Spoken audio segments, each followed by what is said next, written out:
Are you dancing? Are you asking?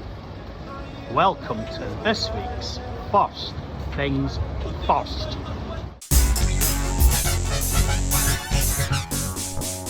I'm Alistair McIntosh, and this is Strictly Come Benchmarking.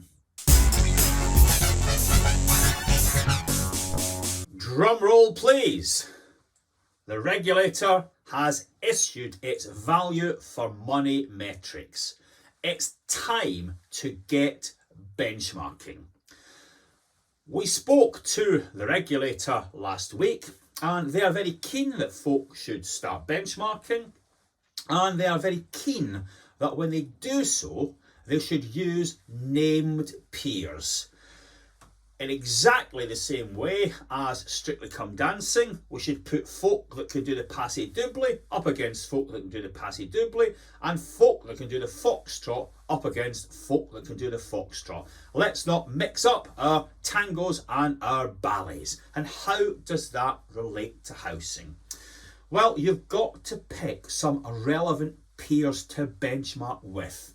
Thankfully, the regulator's value for money metrics model, as adapted by Ian Parker for our finance network, allows you to pick partners based on where the stock is located, regional wages, the extent to which the organisation is involved in care, support, housing for the elderly. It really is a fantastic tool that Ian has pulled together.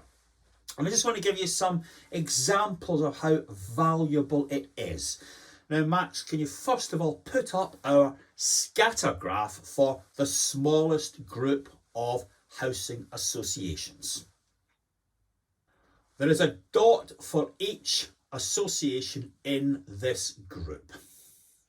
The costs are high. Look at that vertical axis. It runs all the way up to almost £25,000 per home per annum to run these organisations. Why is that? They're involved in care, they're involved in support, some are startups, some have particular regeneration needs in that year. And what's noteworthy in this group is that it almost divides into three leagues, doesn't it? To coin a phrase, at £20,000 per home and above, you might have the Super League. Then between 5,000 and 15,000, you've got the Premiership, so to speak. And then rocking along at the 0 to 5,000 per home group, you've got is it the McCowan's Highland Toffee Scottish League? Who knows? But there are three very distinct leagues in that single group. And is it reasonable to include the most expensive of those in your peer group?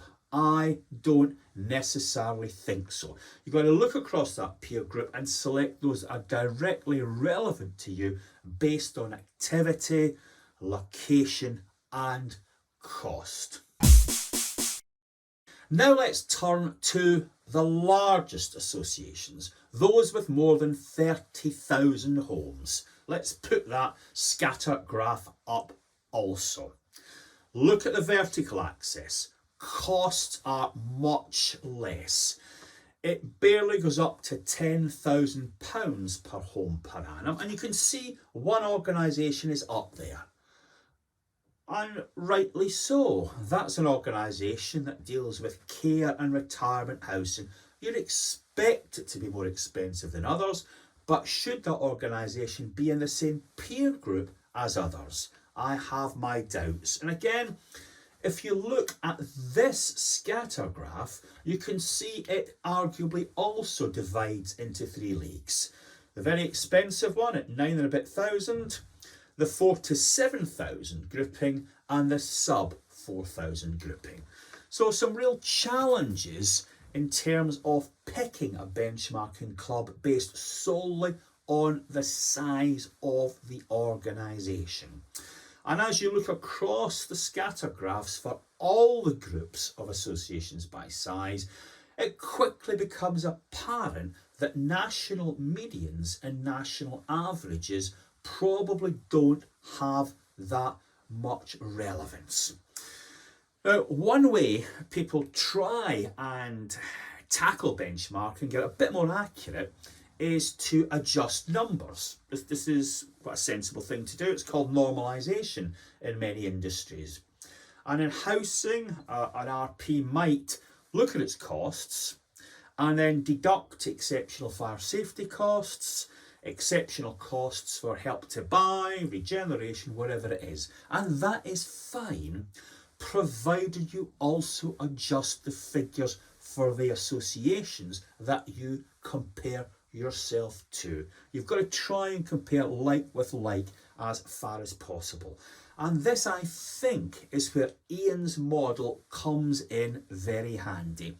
You can identify the peers by location, size and activity, and then I suggest you talk to them. And if you come together as an effective partnership, you might get 10 from Craig Revel Horvath, or better still, G1 from the regulator, who we are indebted to for providing these figures.